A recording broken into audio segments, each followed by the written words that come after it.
Mwaka mmoja baada ya kifo cha Jenerali Francis Ogolla, uchunguzi umekamilika na kubaini chanzo cha kifo chake kuwa kufeli kwa injini ya ndege.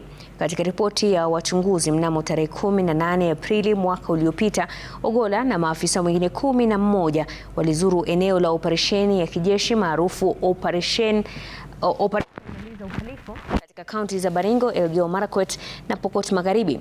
Ndege hiyo iliwekwa mafuta eneo la Chesit kisha kuelekea maeneo ya Kainuk na Chesogon.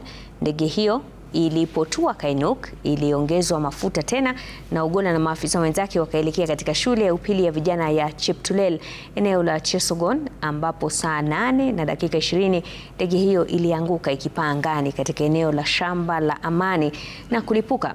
Maafisa 10 akiwemo Ogolla walifariki papo hapo.